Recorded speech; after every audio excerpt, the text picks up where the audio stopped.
Oke, we are back at Mad About F. Mad About F. Mad About F. F-nya apaan sih, Dan? Friends ya. Food. Friends, food, Fitness. friends, fitness, Fire. fire, Kemarin bikin forest. smoke chicken, forest, ya kan, Wanatani, ya. Nah, kali ini special because we have a special guest, right? Special guest, very special guest. ini. Very special guest. Sudah ada banyak teman seperjuangannya Dani dari MasterChef juga udah collab dengan Mad About Protein. It's a person we love to hang out with, chat with, work with. Bang Sanggar. Halo, Hai. apa kabar semuanya? Baik, Baik, baik. Nah, secara singkat kita akan bahas beberapa hal, yaitu cerita-cerita lucu pas kalian di MasterChef. Ya, Nice. kan ada banyak tuh behind the scenes-nya. Gue pengen Iya. banget dengar dan banyak yang request Sanggar untuk ikut Banyak podcast lo. iya, Banyak salah loh. satu Oh ya? hari. Sumpah. Ini nanti gue edit Oke, request-requestnya di sini. Kita sebenarnya bukan channel podcast, tapi kalau udah animo masyarakat sebesar ini ya, Jadi mau terusin nggak mau aja. dong harus Yes. ada. Yes. Mungkin gue mau mulai dengan memuji Bro Sanggar dulu. Jujur, kalau misalnya gue ngelihat lu dalam perjuangannya, banyak banget yang sangat sedih pas lu pulang lo, Bro. Serius. Ya. Serius.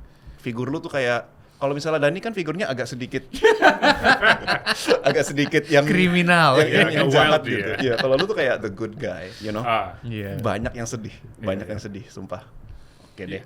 Ya, berusaha jadi diri sendiri aja sih waktu itu. Hmm. Jadi ya apa namanya, nggak ada yang dibuat-buat. Jadi nggak tahu kalau itu ternyata impact ke mereka. Terus mereka jadi sedih sampai ke bawah. Ada yang ke bawah mimpi juga Oh, sama ada. fansnya. Ibu-ibu apa bapak? Ibu-ibu, Oh, jadi ibu. jadi dia direkamin sama siapa namanya suaminya. Kalau ibunya tuh lagi ngigo, istrinya tuh lagi ngigo. Bang Sanggar, Pak Ustadz kenapa pulang, kayak gitulah. Ada dari footage-nya di TikTok. Untung igonya kenapa pulang bukan kapan pulang. Bisa kacau itu. Drama behind MasterChef. Ini drama after MasterChef. Nah, Ya. pertanyaan pertama, Bang. Gue penasaran yang bikin lu tertarik untuk masak itu sejarahnya gimana? Silakan. Ya sebetulnya sih dari keluarga, ibuku tuh 10 bersaudara, yang 7 itu punya catering bisnis semua. Oke. 7 punya catering bisnis semua, otomatis kita dari kecil itu udah ya biasa dengan masak-masak, terus habis itu nyiapin pesanan customer, terus habis itu harus kirim makanan sampai ke gedung atau apa kayak gitu. Sampai suatu saat itu kita pernah ada pesanan itu sampai 10.000 nasi Satu hari? kotak satu hari. Buset. Acaranya waktu itu nggak salah di Sidoarjo. Acaranya salah satu partai itu dan pesan ke kita kayak gitu. Oke. 10.000 orang, dan itu ya kayak factory jadi Oke. pada saat itu. Yang nge-handle berasnya Bang Sanggar bukan? Enggak, gue masih kecil banget waktu itu. Oh, oke. Tapi jadi inspirasi. Iya, ya, mungkin inspirasi. dulu ya. Itu udah dari kecil lah, udah sekeluarga itu memang ya dengan makanan lah. Dari 10 bersaudara nomor berapa, Bro? Ibuku nomor 3. Oke. Ibuku nomor 3. Oke. Gitu. Berarti kalau zaman dulu ngirim-ngirim makanan gitu kan belum ada Gojek Belum gitu-gitu. ada. Ya pribadi semuanya berarti. Iya. Jadi memang ada truknya atau mobil mobil boxnya untuk kirim ke instansi atau siapapun yang customer yang pesan lah. Gitu.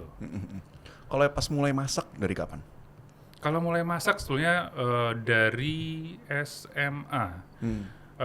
Dulu SMA aku di Alpus di Jakarta itu, di Singamangaraja. Nah, setiap berangkat sekolah itu aku udah prepare pagi hari jualan. Oke. Jadi habis itu Sama kayak dia. jualan lunchbox kayak bento-bento gitu, yang nanti akan dikirim jam 10, jam 11 menjelang jam makan siang lah. Nah itu berjalan sekitar 1,5 tahun lah, sebelum habis itu harus persiapan ujian akhir nasional kan. Oke. Gitu. Nggak, tapi kenapa terpanggil buat bikin bento, Bang? Apa terkenal di kalangan teman-teman Bang Sanggar, wah jago masak nih, terus pada pesen? Iya, nggak tahu ya. Yang pasti sih ibuku minta aku untuk nyobain lah. Jadi nggak tahu kan, kita sebenarnya tinggalnya di Surabaya. Terus ibuku tuh buat aku tuh SMA-nya ada di Jakarta. Nah, sehingga kayak bener-bener keluar dari zona nyaman. Satu, keluar dari kota kelahiran. Terus yang kedua, di kota tempat kita rantau itu disuruh jualan gitu. Jadi nggak tahu, mungkin membangun mentality ya.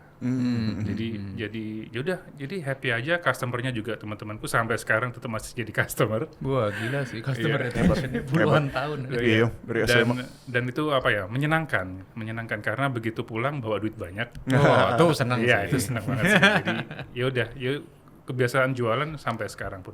Even in MasterChef aku juga jualan. Iya, kelihatan Sampai banget. dimarahin sama Chef Juna. Nanti wajib dibahas tuh. Dimarahinnya juga, Bro. Ngomong-ngomong jualan makanan di SMA sih Dani juga loh. Oh ya? Jualan Twister dia dulu. Gue jualan Twister dulu. Kayak itu loh. Tahu nggak? Wraps-nya ya. kayak KFC punya itu. Oh iya, tahu. Tapi gue bikin 2 versi dulu. Ada yang daging, terus daging campur kulit. Ya, cuma pakai sambal ibu doang, saus tomat itu. Iya. Gue actually outsource ke Mbak dulu. Iya, iya. Tolong bikinin, gue bayar uang. Terus gue cuma jadi pedagangnya aja. Iya, Yang iya. ngasih resepnya gue. Iya. Ada pattern nih kayaknya. Kalau eksekusi agak males Iya, kan. iya. Tapi laku lumayan lah dulu That's waktu good, ya. kecil buat ngebayarin gede apa malam mingguan gitu. Lumayan banget tuh. Lumayan banget. And I think over time orang malah minta isinya kulit doang. Kulit doang ya itu ya udah gua kasih aja pasar maunya apa itu. Betul, Kulit betul. banyak banget itu. Betul. Jadi Twister. Nah, ngomongin makan, jualan sebagai usaha, kayaknya kita bertiga emang dari kecil orang tuanya, keluarganya tuh pasti nggak jauh dari dapur ya. Iya. Gua jauh sih. Oh ya? Iya, heeh. Bukannya lu dari Oh kecil? enggak nyokap gua suka masak deh. Sorry. Iya. Oh iya. Oke. Tapi influence lu memang bukan dari nyokap sih utamanya ya. Iya. Nenek sama tante lu kan ya? Enggak, kakek sama tante gua. Kakek dan tante lu. Right. Nah, tapi ngomongin soal makanan, Bang Sanggar kan itu ada usaha namanya Abu Hakim. Kebetulan gue pesen buat hari Oh ini. iya, lupa. Kita dong, Mas. Lupa, kalau pedagang itu nggak boleh lupa pesanan orang. Asik. Ntar dimarahin kita. Thank you, bro. Silakan, ini nasi kapsa aku masak hari ini. Coba boleh jelasin sedikit tentang nasi kapsa? Oh iya, nasi kapsa ini sebenarnya national dish-nya orang Saudi Arabia. Jadi dia tuh kayak cenderung kayak staple food-nya orang sana. Jadi kalau misalnya di meja ada nasi biryani atau nasi mandi atau nasi apa, tapi setiap tamu yang datang kan selalu mana kapsanya, artinya ada nasi putih nggak gitu loh. Oh iya. Nah kapsa itu seperti nasi putihnya orang sana. Gitu, oke. jadi benar-benar staple foodnya. Jadi tiap hari ada ya? Ya, setiap hari di householdnya orang sana selalu ada. I see. Kan kita udah secara default mengenal Bang Sanggar sebagai Pak Ustadz lah. Tapi sebenarnya kayak rasa cinta untuk makanan Timur Tengah tuh dari mana? Apakah Bang Sanggar sendiri tuh ada keturunan Timur Tengah apa enggak sebenarnya? Atau enggak. semi? Enggak. Enggak, oke. Jadi aku keturunan bapakku Jawa, ibuku Madura. Ya. Terus nggak tahu ya, tapi lucunya ialah catering yang diciptakan oleh kakek nenekku itu namanya Timur Tengah Catering. Oke. Tapi nggak jualan, maksudnya tidak utama jualan makanan Timur Tengah, hanya suka namanya saja. Oh, kayak di Sunter ada restoran Chinese namanya Hawaii gitu Iya, ya. gitu. Nah, terus apa namanya? Cuma masyarakat Timur Tengah memang ada kalau kita warga Pasuruan atau daerah Tapal Kuda itu ada Pasuruan, Probolinggo, Sidoarjo, sampai ke Madura. Itu memang mayoritas Muslim itu selalu dekat dengan komunitas Arab. Oke. Jadi selalu ada kampung Arabnya lah di setiap kotanya itu. Nah, jadi kayak kita itu biasa atau kenal dengan makanan-makanan Arab tuh ya dari teman-teman kita yang Arabik itu. Oh, Oke. Every city kan selalu ada kampung Arabnya ya. Iya, Seperti kalau iya. di sini seperti condet. Condet gitu. ya. Oke. Jadi karena itu memang lidahnya udah familiar Udah dengan familiar authentic aja. taste-nya juga Iya. ya. Terus kayak memang nyaman dalam arti kayak rempahnya berasa. Terus misalnya kita pakai rempahnya itu ke dalam masakan-masakan Indonesia itu jadi lebih nendang rasanya kayak gitu sih. Iya, kalau Abu Hakim sendiri itu Timur Tengah yang udah dicocokkan untuk lidah orang Indonesia. Betul. Memang ini produk yang diciptakan dari penyesuaian sama customer. Jadi dulu waktu di Surabaya kan sempat buka masakan Lebanon, Jadi rasanya itu asli semua. Jadi hummusnya rasa asli, saladnya semua rasanya citrusi yang sukanya Chef Renata yang asam-asam gitu deh Iya kan? Terus tapi begitu niche marketnya kecil banget gitu loh. Begitu kita pindah ke Jakarta, terus ngenalin makanan yang sama itu agak reluctant ya, orang itu kayak asem banget sih gitu rasanya gitu. Iya. Nah akhirnya kita nyesuaikan makanan apa yang orang itu secara cultural itu nggak shock gitu loh. Nah nasi mandi ini itu tadi apa namanya, menyesuaikan dengan karakter lidah sekitar. Oh ya, orang sini suka sambal, orang sini suka yang apa namanya, rempahnya itu disesuaikan kayak gitu. Tapi nggak menghilangkan esensi apa judul masakan itu gitu loh. Oke. Sambalnya sih Indonesia banget Indonesia sih, banget. pedesnya. Iya. Kayaknya kalau kita makan sambal Arab gitu. Iya, nggak ada pedesnya kan. Betul. Tapi jangan kaget loh Bang. Ada Iya. banyak temenku yang penasaran sama Instagramnya Bang Sanggar, ngecekin terus ngeliatin dulu yang jualan makanan Lebanon di Surabaya tuh request specifically nih. Ini temen lu kapan bikin labnehnya ini kapan nih keluar. Jadi kayaknya sekarang juga Middle Eastern food juga lagi agak naik gitu di Jakarta, yang udah beyond nasi mandi bisa sih dicoba lagi PO gitu apa gitu. boleh. Kayaknya banyak yang tertarik juga tuh. Dulu tuh namanya sebelum nasi mandi Abu Hakim ini namanya Moyen Deli. Jadi Moyen Deli ini kita banyak kan masakan Mediterranean. Jadi semua masakan dari Mediterranean tuh kita coba aplikasikan di Surabaya. Ternyata customer-nya juga seru, mereka pada mau nyobain, tapi nggak semua orang, nggak semua kalangan gitu loh. Jadi benar-benar kayak orang yang sudah pernah ke luar negeri, atau orang yang sudah pernah ke umroh atau gitu, atau orang yang pernah sekolah di luar, seperti itu, atau ekspatriat. Jadi customerku itu banyak kan orang ekspatriat pada saat itu. Dan rasa-rasanya itu kita banyak kalibrasi dengan lidahnya mereka yang sudah pernah ngerasain rasa aslinya. Sedangkan kayak aku sama istri itu nggak pernah ke Middle East, nggak pernah ke mana Mediterranean gitu. Tapi referensi rasa atau kalibrasi rasa itu malah datangnya dari customer.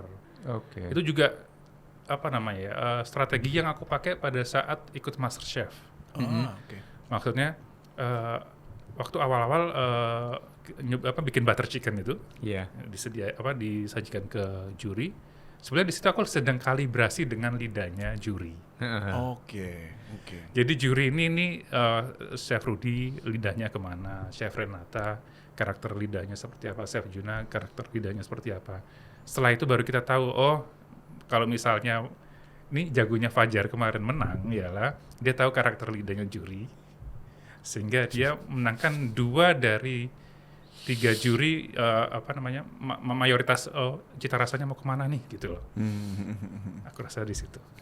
Jadi jago gara-gara dia lama aja dia kerja di dapur. Enggak, tapi dia memang jago. Iya. Masih agak sedikit salty ya. Top 3, not top 1. Enggak lah, dia hebat. Kan kita makan juga makanannya di di karantina, dan memang enak dibikin apa, ikan goreng atau Speaking of karantina, gue jadi ingat zaman-zaman pas kalian masih di MasterChef awal. Kita coba langsung bahas deh. Gue penasaran banget bro. Yang tadi lu bilang lu pas di MasterChef juga jualan terus dimarahin sama Chef Juna. Coba cerita dong. Oh itu. Iya, ya intinya orang jualan biasanya kan harus mencoba memahami karakter market. Betul. Gitu. Nah, kadang persepsi market itu juga bisa kita buat. Karakter market itu bisa kita ciptakan dengan hal-hal yang bisa merubah persepsi mereka. Misalnya kayak aroma. Misalnya kayak ada coffee shop gitu atau bakery gitu. Meskipun bakery-nya sedang tidak nge-bake roti, tapi aroma roti itu sudah bisa disebarkan di area toko sehingga si customer baunya enak banget ini ya, kayak gitu. Yep. Jadi yang diciptakan agar customer itu kepingin nyobain kayak gitu. Nah di Chef Juna nih gue coba. Gimana tuh? Gue coba salah satunya waktu head to head dengan Dani gitu lah. Karena gue bilang sebelum Chef Juna nyobain, aku bilang, enaknya kayak gitu. Disitulah Chef Juna udah tahu nih, ini mah pemain F&B, bahwa ya memang bisa dibuat bahwa makanan itu bakal enak pada saat kita ngasih tahu bahwa makanan itu enak gitu. Iya enggak, waktu itu seingat gue Bang Sanggar bilang bikin pot pie itu. Pot pie, bikin pot pie karena jualan ini. Itu kan ya Iya. marketing langsung gitu. Tapi itu sialan sih sebenarnya. Kenapa? Kalau dia masak nasi mandi kan udah pasti menang ya. Iya. Karena kayak udah kebiasa kan. Tapi dia bikin pot pie coba bisa-bisanya. Lawan gue bikinnya pot pie. Sementara gue bikin nggak tahu tuh even apa tongseng tapi pakai bumbu merah banget yang prestonya gagal sama minyak kambingnya gue masukin. Jadi alot bau kambing. Sebenarnya minyak Bang Sanggar juga gagal juga. Gagal juga, pastry-nya gagal. Pastry-nya mentah. Tapi ternyata ada yang lebih buruk. Ada yang lebih buruk, buruk banget. Kacau banget. Menang gara-gara lemnya empuk doang. Aduh, kita kira mau partneran, mau bikin nasi mandi, head to head itu. Mana pot pie. Oke. Dia menang. Tapi itu demonstrasiin keberanian lu juga sih bro, kayak pengen nunjukin nih skill gue. Sebetulnya sih gini, yang Di fur, man. Nggak justru itu main for gitu. sebenarnya gini, tujuan gue masuk MasterChef kan kepingin sebenarnya awalnya itu masuk MasterChef tuh kan iseng. Istri itu coba daftarin, sayang kamu mau nggak ikut MasterChef? Aku bilang nggak kayak gitu. Oh ide istrinya bang? Ide istri malah Oh gitu. oke. Ayolah ini kan bisa ini bikin bisnis jadi naik atau namamu jadi lebih bagus, kamu lebih percaya diri kayak gitu. Aku bilang terserah. And then istri daftarkan videonya dan lainnya seperti itu. Yang dimasukin malah kayak bukan video seperti Dani bikin yang sangat baik sekali itu. Yang dia bikin maksudnya. Iya gitu. Cuman yang aku masukkan ialah ini video jualan. Oke. Tapi nggak tahu kenapa itu malah dipanggil dan ikut ke step-step selanjutnya. Nah terus tadi kita ngobrol apa ya tadi? Lupa lagi. Tadinya lagi ngomongin cerita-cerita MasterChef dimarahin sama Chef Juna. Lanjut ke video audisi. Tapi sebetulnya gue tertarik juga sih. Coba ceritain video audisi kan jualan. Iya. Yang dijual apa dalam videonya? Waktu itu videonya tuh video tentang bikin pizza Napoli gitu loh. Oke. Pizza Napoli gitu. Oke. Ya, ternyata mereka tertarik, terus backgroundku yang suka dengan makan Mediterranean dan jualan makanan Mediterranean mereka suka, ya udah dimasukkan lah. Sebenarnya tadi kita nggak ngobrol ini. Nggak apa-apa, namanya kan Iya. mengalir. Iya, sorry, Dani, Tentang sorry. apapun juga nggak bebas kan gitu. Oke. Bentar. Berarti di video audisinya lu bikin pizza? Iya. Jualan pizza? Jualan pizza. Dari situ terus ngomongin tentang Middle Eastern food? Iya. Itu menarik juga ya, kayak disambunginnya gimana tuh? Karena kan yang gua ulik dengan istri itu kan masakan Mediterranean. Oke. Mediterranean itu kan mulai dari Spain, Portugal, terus habis itu ke France juga, ke Itali. Nah, Itali ini yang kita ulik tuh ya Napoli pizza itu tadi. Oke. Sempat jualan juga waktu itu di Mediterranean restoran kita di Surabaya, namanya Barbarossa. Oke. Kita jualan peri chicken, jual Napoli juga, Napoletana pizza kayak gitu. Oh sempat punya restoran juga bang? Iya, sebelum COVID. Gue Sebelum COVID. baru tahu. Ya, gua Jadi juga baru tahu. tutupnya karena COVID juga. Barbarossa, that's a good name. Barbarossa. Itu nama karakter dari Pirates of the Caribbean juga kan, kalau nggak salah. Barbosa. Barbossa, right. Thank you for correcting me. Sebenarnya banyak juga kejadian-kejadian lucu yang nggak masuk kamera tuh sama Bang Sanggar. Bang Sanggar tuh emang ahlinya nasi beras biryani. Basmati. Beras basmati.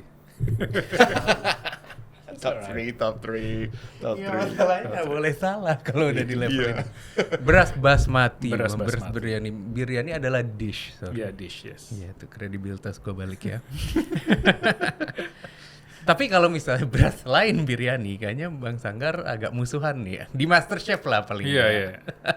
Seperti contohnya waktu challenge nasi kuning. Iya, iya. Bang Sanggar inget.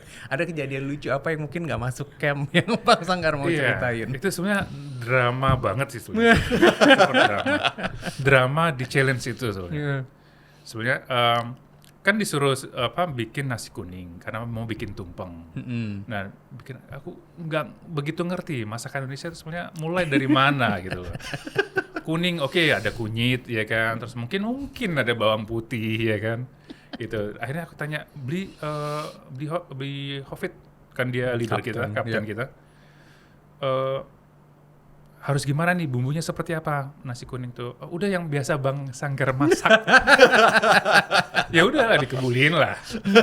Gitu. Dan sempat juga briefnya itu ngomong kalau apa namanya nggak harus apa namanya yang benar-benar Indonesia. Memang bisa nggak harus ya. ini. Cuman akhirnya di komen gara-gara ternyata nasi kuningnya itu rasa kebuli. Iya. Dan sebenarnya kita hampir nggak punya nasi waktu itu disajikan. Nah itu dia tuh yang seru tuh bener. Gara-gara apa namanya nasinya itu apa namanya susah untuk apa pulen ya.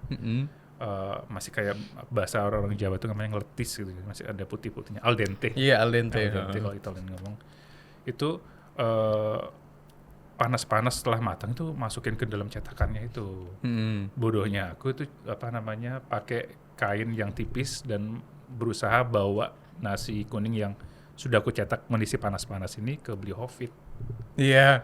Nah, pada saat itu aku udah nggak kuat lagi nih nahan panasnya nasi kuning yang baru matang dari kukusan itu. Akhirnya jatuh sebetulnya. Nasi kuning itu sebetulnya jatuh. Nah, cuma aku coba manage apa namanya? Jatuhnya itu ke safely landing lah. Oke. Jatuhnya ke bawah bench kan. Ke bawah bench. Jadi nggak kontaminasi lah. Nah, akhirnya naikin lagi. Makanya itu kalau bisa dilihat di videonya itu nasi kuningnya rada miring gitu. Leaning Tower of Leaning Pisa. Tower. Itu Yes. ada unsur. Ini nggak di air ya? Enggak. Nggak ada yang lihat Nggak. ini ya? Nggak ada. Makanya kita kaget, kita kira bakal di air karena Iya. itu lumayan drama kan. Lucu. Biasanya Iya. suka kan kayak Betul. bumbu-bumbu kayak gitu. Tapi itu sebenarnya happy-nya ialah setelah itu setelah tangan kebakar apa namanya ada marknya gitu. Akhirnya Chef Renata di ruang ini ngobatin saya. Oh, oke. Iya ngasih obat kan dia juga pernah kebakar kan dulu. Jadi pengetahuan dia tentang apa namanya burns lumayan Iya. lumayan mumpuni. Soalnya kan rada ngefans sama Chef Renata gitu. Betul. Berarti Wah, privilege sekali. dan yang mengoleskan salah apa Chef Oh Renata enggak. Oke, Kasih oke. obatnya. Dikasih. Cuma Nggak dapat boleh. perhatiannya lah. Dan kayaknya sempat kita mau ngomongin tentang Stop. Ya. Memang di Mad Buat Protein ini kalau podcast nggak ada makanan ya? Nggak ada sih. nggak ada sih. Udah gua duga sih sebenarnya. Wah. Syukurlah. Ya, Apa ini? ada samosa. Wah, Sanggar masak apa mantap. hari ini? Mantap. Samosa ya. Samosa khas Punjabi. Oke. Bisa dijelaskan lebih lanjut ini? Iya, jadi isinya ada kentang, ada kacang polong, terus ada apa rempah-rempah khas Indianya, Oke. ada daun karinya juga. Terus looks disajikan itu yang seru sih. Sebenarnya aku belajar dari temanku orang India di mana? Di Surabaya. Ada tamarin chutney. Oke. Wow. Jadi coba deh nanti. Itu Pasti dipping rasanya seru ya. That's dipping Oke. sauce. Bisa dipping sauce, bisa tuang sauce. It's okay. Tuang saus boleh juga ya. Iya. This looks Gigit Ini dan kita tuang. coba sekarang ya. Oh iya, Yuk, sure. yuk. That's good. Gorengan nggak tahu deh, boleh nggak sih buat orang-orang yang fitness kayak gini gitu? Sebenarnya gue lagi prep untuk fitness, Ya. cuman nggak apa-apa lah Iya, hitung iya, kalori iya. aja.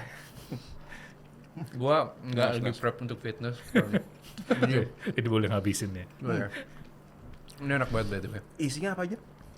Kentang sama kacang polong aja sebenarnya. Oh wow, Simple aja. berarti vegan ya ini? Yes, it is vegan. Wow. It is vegan.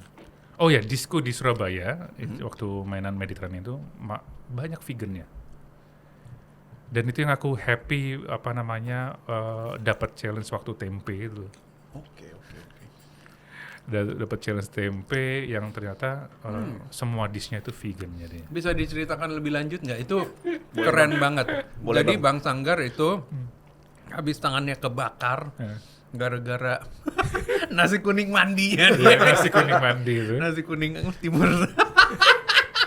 Terus kan masuk pressure test kan? Iya, betul. Masuk pressure test terus hampir Terus mulangin Bu Tintin kan. mulangin Bu Tintin ya. Ngamuk lah se-Indonesia gitu kan. Ngamuk, sempat disebelin juga ternyata sebelum dicintai dia disebelin ya. Semua orang ada itu.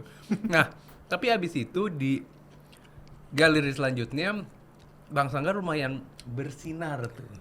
Dengan menjadi salah satu kontestan yang memperebutkan immunity pin di galeri itu. Itu gimana ceritanya? Sembari kita menikmati samosa yang enak banget ini. Sebenarnya apa namanya yang bikin masuk itu kan ada challenge seafood ya sebelumnya. Nah, challenge seafood itu juga apa namanya sebenarnya di galeri aku juga termasuk orang yang sering injured, entah ketusuk, kepotong kayak gitu. Nah itu kepotong sama ikan apa sih itu? Kerapu ya, kerapu macan nggak salah. Nah itu bikin dish yang bisa ikut challenge selanjutnya. Dishnya sebenarnya dish Mediterranean yang itu yang bikin Chef Renata sama Chef Reddy masukin ke stage selanjutnya lah. Padahal cuman fish goujon gitu aja ya. Cuma ikan goreng gitu aja, ikan goreng tepung gitu lah. Tapi dengan herbs yang mantap. Nah, masuk ke masak ayam cemani, bikin apa namanya itu? Apa ya nih? Ayam cemani frikase. Nah, di situ apa namanya? Chef Renata nggak nyangka kalau gue bisa masakan Prancis gitu. Terus habis itu masuk lagi lolos selanjutnya barulah challenge tempe. Nah di situ karena di 2 tahun terakhir atau 3 tahun terakhir itu pekerjaanku itu banyak di apa namanya R&D chef sebagai R&D chef di salah satu perusahaan. Terus habis itu jadi kayak ngedevelop menu gitu ya? Ngedevelop menu kayak gitu, nyampurkan hal-hal yang aneh. Sempat dibawa juga ke mana, ke kerjaan gue ke mana, ke karantina. Itu nyobain makan dua makanan yang aneh nih, kayak misalnya yogurt dengan apa? Dan potato chips gitu. Potato chips kayak gitu. Jadi udah gila tuh apa gitu. Jadi nah dari situlah akhirnya kebiasaan mencoba hal-hal yang baru yang ternyata sangat benefit banget buat diriku masuk ke challenge tempe itu. Jadi banyak hal yang kita tidak terduga yang bisa kita campurkan ternyata jadinya enak gitu. Sampai jadi runner up immunity pen itu sih. Oke. Nah, itu juga lumayan spektakuler juga ya Ran-nya kan. Gue inget dish pertama yang Bang Sanggar buat adalah tempe hummus. Yes. Mungkin sebelum Butter Chicken Mad itu adalah kolaborasi pertama kita kali. Iya, betul.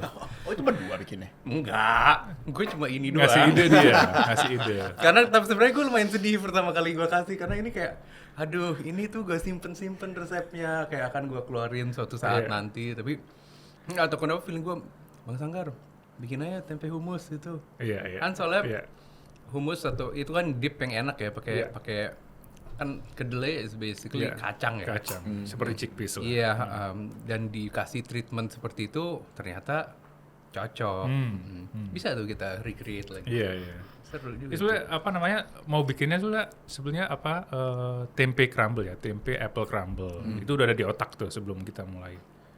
Tapi habis itu Dani ngomong dari atas kalau Bang Sanggar bikin tempe hummus. Oh iya. Hummus kan jualan di Surabaya, udah jualan hummus udah banyak gitu. Tinggal ganti sebagian jadi tempe dan itu workout. Workout. Tapi tempe apple crumble-nya juga keluar tuh dan sukses. Ya. Enak kan orang mikir kayak tempe apple crumble kan aneh kan kalau tempe itu sukses. Apalagi sih itu yang tempe apple crumble terus tempe tagine masakan Maroko itu. Iya, Terus yang terakhir baru yang terakhir itu deh yang sebenarnya itu ngawur yang berhasil. Yang eggplant itu. Eggplant ya, jadi terong nasubi ya, terongnya orang Jepang itu dibagi dua. Habis itu di skor gitu baru dikasih herbs, baru di grill. Awalnya itu ntar mau diapain ini ya, yang grill dulu gitu. Karena awalnya mau bikin masakan yang Korea tuh yang kayak punyanya si Manik, gochujang. Cuman kok sama, ntar malah aku harus bikin juri susah ngejudge-nya. Agar dia bisa milih mana yang lebih seru lah, lebih menantang gitu. Akhirnya dia bikin terong itu campur dengan kayak tempe sauce itu seperti hummus gitu di atasnya. Ya terinspirasi sama masakan Turki gitu sih. Itu terong, aku lupa namanya apa. Cuman di atasnya itu selalu ada sauce yang ada dagingnya, ada lupa namanya apa. Di grill ternyata rasanya ngena gitu dan itu full vegan. Full vegan. Si Renata bilang cuman kurang herbs aja kan. Iya, misalnya ada herbsnya itu dia tuh bisa menang dishnya itu. Jadi 5 atau 4 dish ya? 4 dish kan salah. 4 dish ya. Iya, ya itu gila sih sebenarnya. Itu lumayan ngangkat ya. Gue baru ingat ternyata gini. Masuk MasterChef itu kepingin mengembalikan percaya diriku. Oh iya. Oh, Ini itu. bilang John Robert apa? Iya, disuruh masuk John Robert Power lah katanya Chef Juna gitu. Kenapa ikut Kenapa ikut MasterChef gitu? Kenapa nggak JRP gitu? Oke.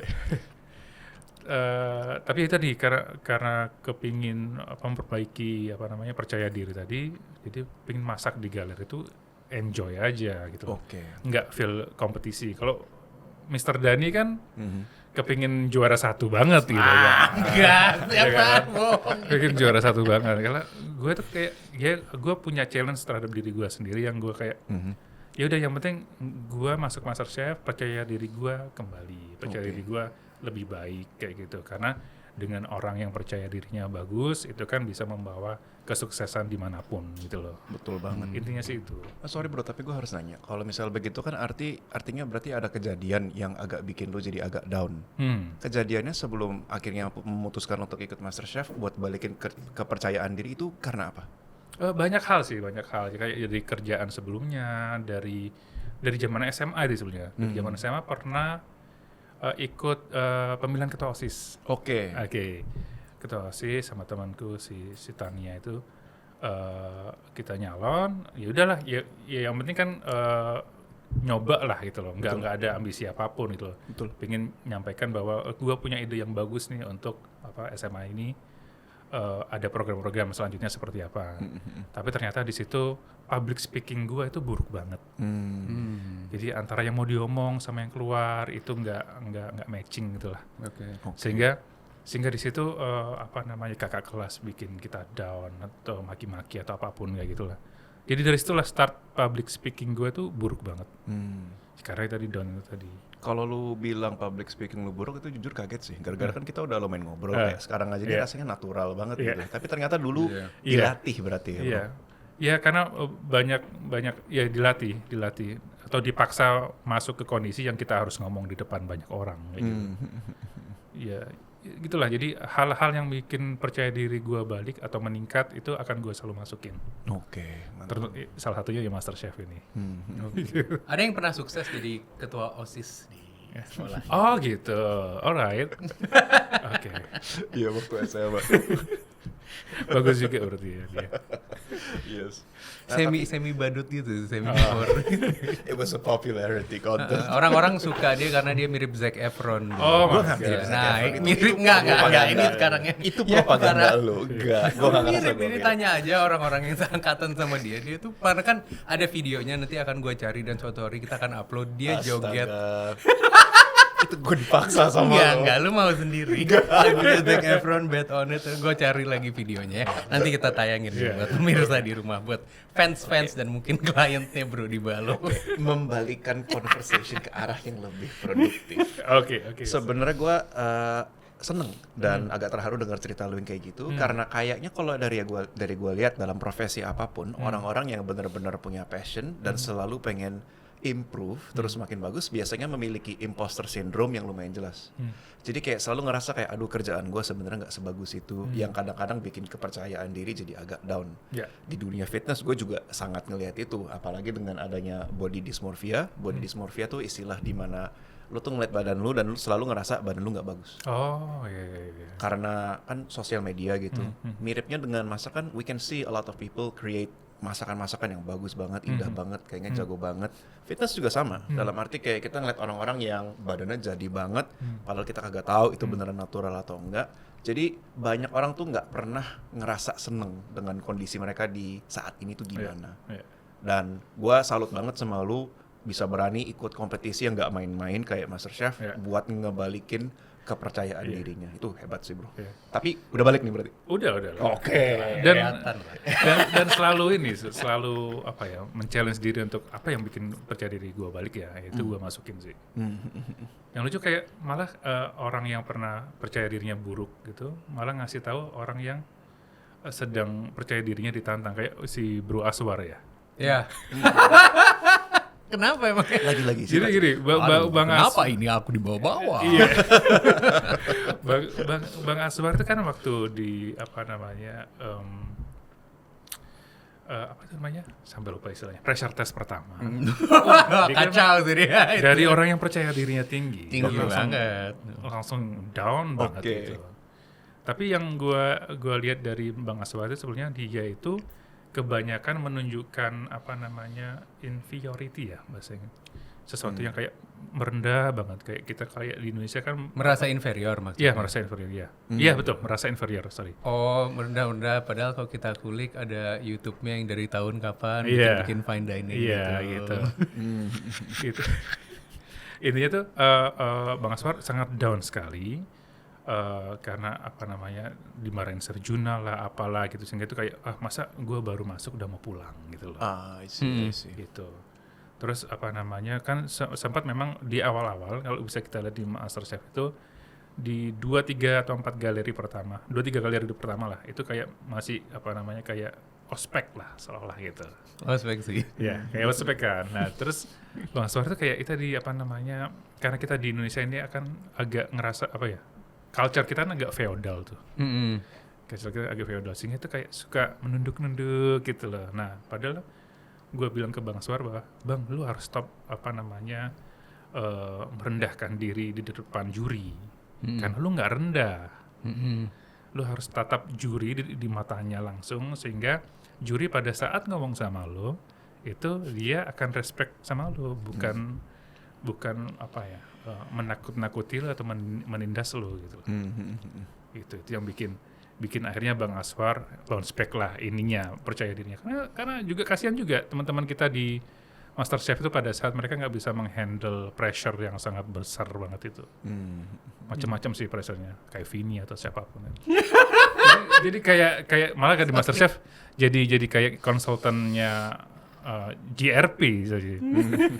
Oh, maksudnya gitu. Iya. Gitu. Kalau orang lagi kayak ada bingung apa keluh kesah biasanya ke Pak Ustadz buat cari pencerahan itu. Gitu. Jadi dia di karantina membapai kita semua lah. Oke, jadi ada psikolog yang juga ada unsur religinya gitu. Iya, kurang lebih itu.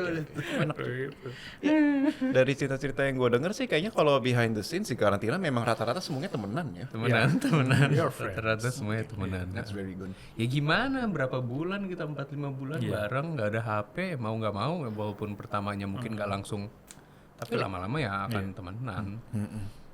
Sebenarnya waktu pertama kali gua sama Dani ngomongin audisi MasterChef, Dani itu sempat ngomong, Steph lu nggak mau ikut juga, biar kocak aja. Alasan terbesar kenapa gua nggak ikut, satu gua payah, nggak mungkin bisa. Tapi kedua juga gua nggak bisa bayangin berpisah sama keluarga sih.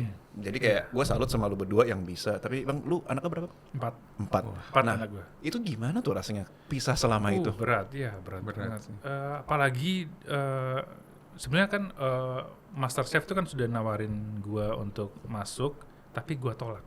Oh, Sebelumnya. Season gitu. berapa? 11? Bukan di season yang 12. oh gitu. Oke. Jadi salah satu tim kreatifnya telepon, oh maaf aku nggak bisa karena ya tadi harus karantina dan nggak bisa bekerja. Oh iya betul. Gitu kan. Nah karena nggak bisa bekerja, sudah yaudahlah kita lebih memilih untuk jadi mencari nafkah untuk anak istri kayak gitu loh. Betul. Tapi akhirnya telepon kembali, terus akhirnya gimana istri ini diminta lagi untuk ikut MasterChef. Terus ya udah deh kita coba cari cara. Akhirnya aku nego agar tetap bisa ngerjain kerjaan secara online atau apa gitu. Oke. Online atau misalnya ada meeting. Cuma itu di 3 minggu pertama. Setelah itu udah nggak boleh. Oh. Nah akhirnya sebenarnya kalau di dalam diri sih stress level tuh meningkat gara-gara kita punya kewajiban tapi nggak bisa menunaikan kewajiban kita gara-gara kita sedang ikut kompetisi ini. Betul. Terus itu berat banget sih itu. Oh ya ampun, gue Berat baru tahu nih bro. Tapi kayaknya alasan orang-orang juga cinta banget sama lu bro. Kekeluargaan lu tuh emang kelihatan banget sih. Dan ini gue ngedenger ini jujur sedih banget sih. Ya itu emang ya berat sih apa namanya kan kalau kita di depan teman-teman kan ya kita nggak bisa liatin face kita atau perasaan kita seperti apa kan. Betul. Karena mereka juga mungkin punya masalah yang lebih berat daripada kita kan gitu. Tapi makanya pada saat bulan Februari lah itu apa namanya udah di pikiran bahwa gua kayaknya harus pulang deh. Oke. Gue kayaknya harus pulang deh. Tapi dari teman-teman yang pengen pulang itu juga kayak kita mau pulang tapi kita harus pulang dengan terhormat gitu. Betul. Jangan pulang dengan silly atau kelihatan bodoh gitu. Rugi juga sebenarnya Bang Sanggar pulang karena kita nggak bisa ngerasain makanan-makanan kayak gini lagi nih di karantina. Ini gua nggak tahan ngomong dari tadi soalnya kan. Pengen lu makan. Enggak, maksudnya ini tuh gua nggak tahan ngomong bahwa ini tuh enak banget. Oh, Ya. thank you. Mungkin kayak sama nasi mandinya Abu Hakim nih enaknya tuh sama. Rasanya bener-bener flaky. Dan pertama jujur gue skeptis lihat bentuknya agak sama rasanya kan. Fun fact ya, Bang Sanggar pernah dibilangin sama Chef Juna, bisa nggak kamu kalau bikin makanan itu bentuknya tidak seperti prasmanan atau makanan penjara? Bentar. Konteksnya kenapa Juna Karena dia ngomong gitu? makanannya tuh selalu enak, tapi platingnya kalau menurut gue sih ya udah plating rumahan aja, tapi menurut Chef Juna kayaknya disastrous. Karena ya apa ya, memang kalau dilihat sudut pandang Chef Juna memang betul, memang cantik di makanan itu memang penting banget. Tapi gua lebih memilih untuk fokus ke kayak 80% itu ke rasa dulu. Ini stylenya beli Hoffit lah gitu. Jadi kerasa dulu gitu. Rasa dulu. Cuman bedanya kalau beli Hoffit jadi cantik. Cantik dulu. Jadi cantik. Cuma yang terpenting itu sudut pandang gue rasanya enak, terus habis itu teksturnya bagus kayak gitu. Itu yang kalau nggak terdeliver dengan baik, akhirnya customer gue nggak happy ya gitu lah. Soalnya kalau masalah plating itu memang biarkan kayak chef-chef yang jago-jago lah ya plating. Tapi kalau saya kan ya jualan gorengan, apa sih yang mau di plating kayak gitu. Enggak. Gurihnya masuk ke doughnya, flaky-nya pas, nggak terlalu berminyak. Ini juga kentang sama Peas ya. Komposisinya bagus dan rempahnya pas. Gue kira ini kecap manis tadinya, tapi ternyata ini Tamarin chutney. Chutney itu bisa cairan juga ya? Iya, bisa cairan. Apa sih artinya chutney sebenarnya? Chutney apa ya? Kondimen apa ya? Saus aja. Saus aja ya. Iya, saus. Ini enak banget. Ini nggak dijual ya? Dijual. Oh, di Abu Hakim? Iya, dijual. Oke. Paling baru sebulan ini paling. Oh, inovasi baru berarti. Iya. Gue jarang ngelirik gorengan soalnya takut itu. Iya, gue juga sih. Kaloris apa? Iya. Tapi kalau disemprot air fryer kayaknya Pasti bisa ngebantu jadi banget sebulan sih. BTW bro, gue pengen balik discuss yang tadi. Kan mulai kepikiran agak mau pulang tuh. Oh iya. Coba kita discuss hari lu tereliminasi. Oke. Ingat nggak dish yang sequence-nya bukan Sequence-nya. harinya. Untuk dieliminasi harus masak kacau tuh 3 kali. oke. Coba Ya, silakan. pertama waktu apa outside challenge ya. Outside challenge kebagian apa beras hitam. Kirain nasi hitam itu apa jasmine rice atau nasi kita biasa itu dikasih squid ink. Oke. Ternyata benar-benar beras hitam yang gue baru tahu pada saat itu di situ. Oke. Taunya kan beras merah, brown rice gitu kan. Jadi nggak tahu ya karakternya seperti apa. Kan ya kebiasaan apa di kerjaan memang semua itu ada risetnya dulu sebelum Betul. sebelum dieksekusi kayak gitu loh. Nah akhirnya ya udah tanya konsultasi dulu dong sama kapten gitu. Gimana caranya? Ya ini aja apa namanya direbus dulu apa sih bahasanya? Kaptennya siapa, Bang? Iya, pada saat ini kaptennya siapa? Beli Ovid. Oke. Gue respect sih sama dia, kaptennya. The best dia lah. Apa namanya? Seperti apa nih cara masaknya? Oh ya direbus dulu, habis itu dikukus kayak gitu. Ya udah ngerjain apa sesuai perintahnya gitu lah. Iya. Tapi ya udah begitu apa namanya? Setelah direbus itu nasi udah mulai patah-patah. Oke. Kok aneh ya nasi bisa patah tapi belum mateng. Patah tapi belum mateng gitu loh. Habis itu yaudah disaring, dipindah ke kukusan. Nggak membuat nasi itu juga jadi apa membaik teksturnya, malah jadi agak mengarah mau ke bubur gitu. Oke. Atau nasi yang over terlalu banyak airnya lah. Oke. Ya udah dari situ yang membuat semua orang nge-spike saya ya karena memang tanggung jawab sama apa namanya dishnya kayak ya udah ini memang buruk gitu. Oke. Untuk konteks itu mungkin spike itu apa dan siapa aja yang nge-spike? Bukan gua nggak nge-spike Bang Sanggar ya. Gua nge-spike. Ya nge-spike berapa ya? Ya mayoritas lah. Ya, tapi ya memang secara kalau kita ngomong di dapur profesional menuju apa yang salah apa yang salah ya memang black rice-nya salah. Oke. Siapa yang baik, masak? Saya gitu kan. Hmm. Ya udah tanggung jawab aja gitu. Betul. Santai aja gitu. Cuman a dish gitu. Hmm. Tapi yang apa ya? Yang kasihan tuh malah si Zahranya. Oh, dia mendapat Dia mendapatkan blame dari netizen Netizen. bahwa karena salah pilih namanya menu. Gue pikir gini, sebetulnya meskipun dipilih menu yang sana beras merah, gue juga nggak jago masak beras merah gitu. lebih gampang sedikit lah. Lebih gampang sedikit mungkin ya. Tapi juga kan kita juga milihnya tuh nggak Zahra sendiri. Kita juga Iya. di belakang kan desas-desus. Iya betul. Ya, sebenarnya dua-duanya susah juga dan ya di challenge itu black team lawan white Iya. team. Ya, yang vote siapa? Alumni MasterChef semua. Ya Iya. mereka mau black team lah menang. Gue Iya. juga kalau disuruh vote ya gue pilih black team Betul. pasti. Biar seru ya. Biar seru. Benar-benar. Dish berikutnya? Nah di berikutnya baru bikin roti. Oke. Nah ini challenge roti ini. Ini yang nggak ngikutin Resep betul. Nah, oke ya, bikin resepnya itu ya setiap kita dapat resep, kita cek dulu nih, ini ikut standarnya profesional nggak? Oh ternyata setelah saya cek ini nih rotinya hydration-nya itu tinggi sekali, tapi minta selesainya dalam waktu kurang dari 1 jam. Untuk roti-roti yang hydration-nya tinggi itu butuh waktu untuk fermentasinya lebih slow, lebih santai gitu.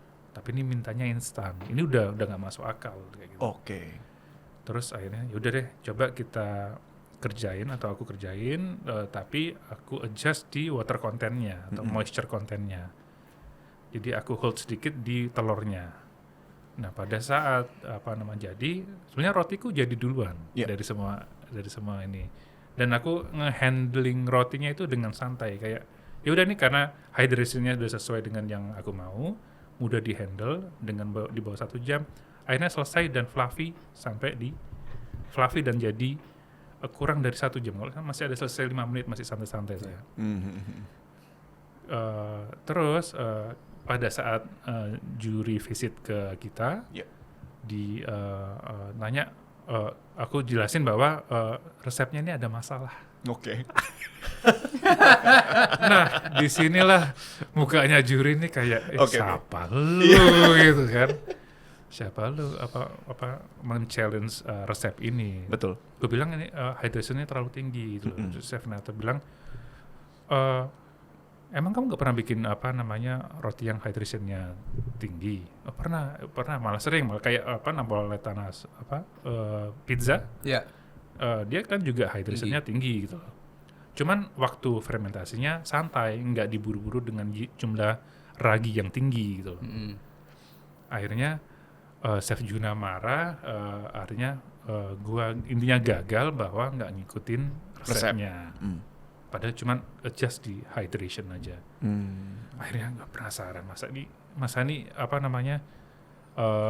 resepnya bener nggak sih? Akhirnya gua cek di Google. Gua cek di Google semua.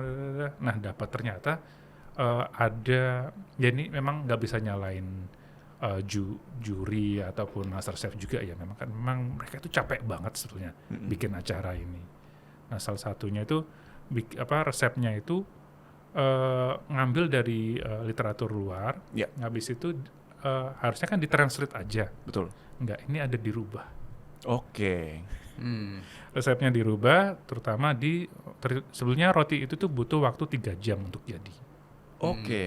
Tapi yang harusnya proofing kayak 1 jam atau 45 menit itu dirubah menjadi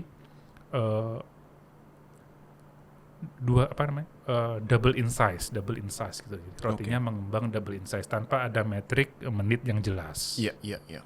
Nah di situ ya udah, yang penting gue udah tahu nih seperti apa. Gue kirim resepnya itu ke semua 6 orang itu di situ. Bahwa ini resep aslinya. Gue cuman nyampaikan gini aja ke teman-teman bahwa I know what I'm doing gitu aja sih. Iya. Iya, kalau dari atas juga kelihatannya dengan pengembangan roti, time management, kita ngeliat wah, kan kita suka nonton di bawah tuh. Iya. Kita spekulasi dilihat dari kayak apa namanya flow mereka masak ini siapa yang oke, siapa yang enggak. Terus kita ngomong kayaknya Ustadz bagus nih, wah rotinya ngembang ya dia ahli roti gitu. Tapi yang gue penasaran itu kalau misalnya yang resepnya itu kurang tepat, yang sukses tuh gimana ceritanya itu? Ya yang itu aku bisa juga bikin? nggak tahu seperti apa. Artinya kan kita semua berenam ini nggak tahu dari semua berenam ini siapa yang udah pernah makan sebelumnya. Jadi ya otomatis Kayak nggak ada deh. kita nggak tahu lah referensi apakah ini roti yang jenisnya keras atau fluffy atau gembus banget kayak shokupannya apa Jepang. Iya. Jadi nggak tahu, sama-sama nggak tahu. Jadi semua pasti akan menyesuaikan dengan referensi masing-masing. Oke. Tapi it doesn't matter ya. Yang penting tuh bahwa pada saat kita tahu sesuatu yang benar ya sampaikan aja yang benar seperti apa. Even itu bawa lu pulang. Berani ya, Iya, berani. Betul. Karena konsekuensi itu nggak penting, tapi apa yang kita lakukan sekarang itu yang penting. Oke. Betul. Oke, dish terakhir. Distraksi. Ini sih yang paling diketawain sama si Dani. Nah, tapi istri gue punya sebutan yang bagus soal ini. Ini sebenarnya kebab es teler. Kebab es teler karena di situ ada alpukat sama nangka. Oke. Oh, bukatnya ya. Ada alpukatnya kan bikin guacamole kan. Oke. Bikin guacamole terus ada ini tuh udah yang karena berpikir bikin roti 1 jam bisa, udah percaya diri tuh langsung yaudah next aku mau masak yang ada rotinya. Karena ya pengen ngasih tahu lah bahwa gue bisa bikin roti nih gitu loh. Akhirnya yaudah challenge-nya seperti akhirnya bikin ini kebab. Nah rotinya bikin pita bread jadi. Oke. Jadi cuman problemnya memang terlalu ini ya, sisi wild-nya agak gila sih. 2 bahan sih sebenarnya. Telur bebek sama nangka. Itu aja. Iya. Misalnya bebeknya diganti, telur bebeknya diganti ayam. Iya. Menurut gua aman. Iya. Walaupun dengan nangka. Iya. Kalau itu teoriku dari atas. Iya. Ya, biasanya kan Bang Sanggar kalau kerja kan kita lihat rapi, terstruktur. Kan kadang-kadang kita nonton dari atas juga kan kalau nggak masak bareng. Tapi kali ini emang ada yang beda sih. Agak terlalu on the edge gitu ya Bang kelihatan. Iya, on the edge kayak kayak setiap kali masak atau setiap kali masuk ke galeri itu kayak gua sudah nggak ada lagi masalah untuk mau jadi nomor 1 atau enggak. Oke. Tapi sebenarnya rasa percaya diri gua udah beres. Iya, Oke.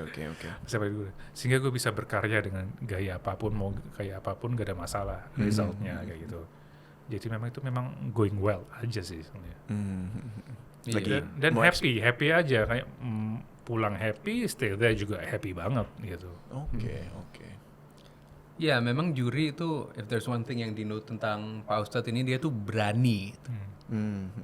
Si Chef Renata bilang kan dia berani. Iya. Kadang-kadang keberanian itu pays off, kadang-kadang enggak. Iya. Tapi ya maksudnya kalau goal pribadinya udah tercapai ya apalagi sih yang dicari sebenarnya. Betul. Iya. Cuman banyak yang menyayangkan aja. Iya. Kayak gue sendiri juga mikirnya Bang Sanggar paling enggak 10 besar lah pasti masuk tuh.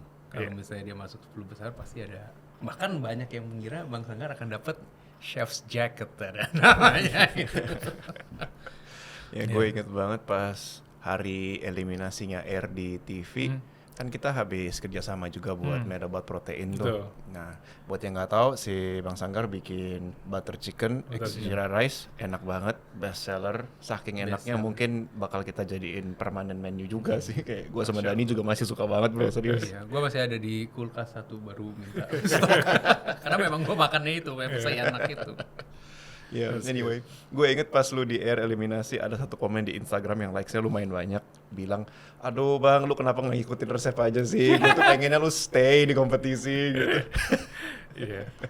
Tapi gue happy banget pada saat itu, karena kalau memang kan sering telepon sama nyokap juga kalau terus kan pasti kan dia happy banget kayak gitu kan, lihat anaknya proud lah kayak gitu. Tapi di sisi lain anak gue yang udah pada rindu semua, udah berdoa, ya Allah semoga ayah kalah atau Oh ya? iya atau Sorry gue ketawa. bener karena kan dengan kalah kan pulang gitu. Iya kan. betul. Malah sampai dia marahin Chef Juna. Oh ya? Chef Juna itu kenapa sih kok nggak bikin ayah pulang Oke. gitu. Artinya itu bukan maksudnya bukan marah Chef Juna, artinya kayak Iya. kenapa sih kok bikin ayah stay di sana terus gitu. Iya. Ya. Umur berapa bro? Yang gede umur 7 sekarang. Oke. Ya, tapi masih kecil, masih nggak ngerti lah. Iya. Full konteksnya. Iya. Duh. Gitu. Oke. Nah, bro gue mau tanya. Iya. Live setelah MasterChef, kalau misalnya menurut lu perubahan terbesarnya gimana? Tentu saja kan lu udah sempet bahas tentang confidence ya. Nah, dari situ jadi gimana bro? Jadi oke, ini kayaknya nggak cuman gua doang deh. Ini sebenarnya nggak cuman gua doang deh. Tapi kontestan lain mungkin juga. Jadi setiap mau keluar rumah itu udah nggak bisa pakai celana pendek atau kaos belel atau nggak nyisir gitu. Sekarang udah kayak semua harus. Ngerti gak sih? Gue masih lagi. Asal kan? Gue sering banget. Sampai diomelin kan ya sama netizennya. Lu udah itu sih yang jadinya kayak oh ya dengan ikut MasterChef kita juga harus jaga penampilan kita. Kenapa kita dilihat oleh soalnya kita dilihat oleh banyak orang Indonesia kan.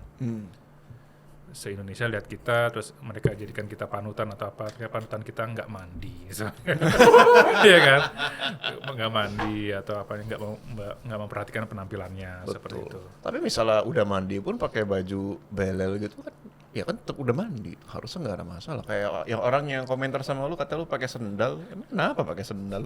Iya, nyaman kan. Iya. Ya, tapi itulah kayak kan sudah mulai jadi public figure kan berbeda. Yang itu yang sebenarnya kaget ya, tiba-tiba jadi public figure itu juga ini bukan tujuan gua sebenarnya. Kolateral. Iya, gitu. Ya sudahlah, udah kita menyesuaikan diri aja itu sih Oke. yang berbedanya. Nah, sekarang yang paling bikin lu sibuk apa bro? Oh sibuk.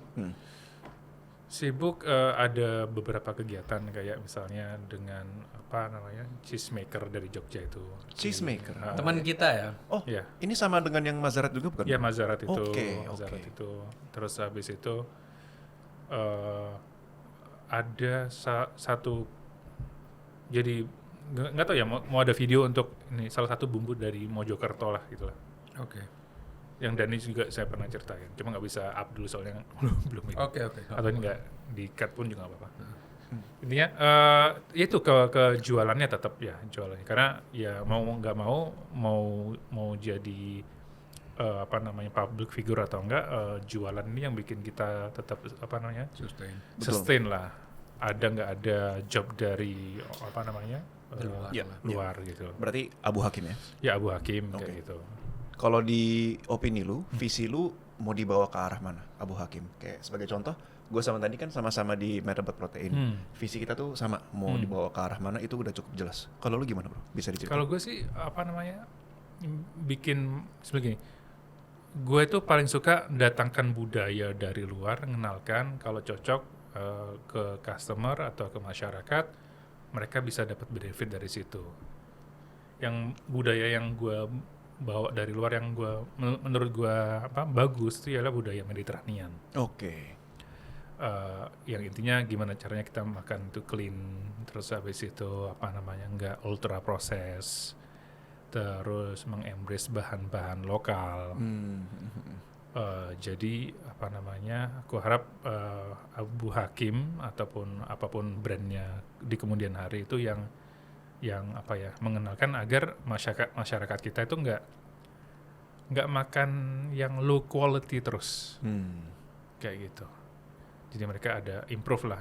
Misalnya kalau mereka budget makannya itu 15.000 misalnya nih sekali makan, harapannya mereka itu dimampukan untuk bisa budget 50.000 dalam arti quality makanannya. Oke. Gitu loh. Jadi 15.000 customer itu bisa milih yang sampah atau milih yang baik gitu aja. Kan sama-sama masuk mulut, sama-sama bayar, sama-sama ngeluarin duit kan. Betul. Paling nggak yang mereka belanjakan tuh makanan yang bagus lah, yang kualitasnya bagus. Iya. Ini gitu. kan karbohidrat, protein, sayurnya jelas banget gitu. Gua sih juga jujur sangat senang banget to the point dimana ini emang makan malam gua dan keluarga gua. Anak gua juga yang baru umur 3, gue yakin dia bakal suka banget sih. Ngomongin soal budaya, kalau nggak salah lu juga dari Australia kan dulu ya bro? Ya, betul. Nah, kalau dari situ ada yang mau diceritain? Kayak yang lu bawa balik dari kuliah di sana tuh gimana? Justru gua kira lu suka makanan Timur Tengah gara-gara atau Mediterania bahkan Yunani apa gitu kan gara-gara terekspos sama makanannya di sana. Iya, terekspos iya. Cuman nguliknya tuh baru paling 6 tahun terakhir lah. Atau seumur anak gue yang umur 7 tahun itu, 7 tahun terakhir lah. Karena kita kan ke Australia cuman belajar aja, basic teknik masak seperti apa kayak gitu, belajar apa bahan-bahan, mengkombinasikan kayak wine dengan apa namanya, dengan makanan-makanan tuh pairingnya gimana, tea dengan makanan, coffee pun kayak gitu. Itu yang kita pelajarin. Cuman kan setelah itu balik ke Indonesia, gue kan nggak kerja di apa F&B, gue Oke. kerja di koperasi susu itu 9 tahun nggak salah situ. Oh oke. Jadi ngurusin sapi. Karena awalnya jadi translator, untuk apa NGO Australia ngajarin basic dairy farming ke siapa namanya ke farmer yang ada di Indonesia, yang di daerah oke. gua gitu, Oke, di oke. Pasuruan itu. Yang diajarin tuh untuk ningkatin kualitas susu atau Kualitas gimana? susu, kualitas mereka bisa produksi susunya lebih baik, lebih banyak, lebih menguntungkan, standar kebersihannya lebih baik kayak gitu. Nah, itu Oke. selama 9 tahun lah. Gitu. Menarik ya. Peternakan ya berarti. Peternakan itu kayak, ya malah iya. Ya kirim ke beberapa industri pengolahan susu besar kayak Nestle, Indulacto, Frisian Flag, Cimori. Gitu. Oke.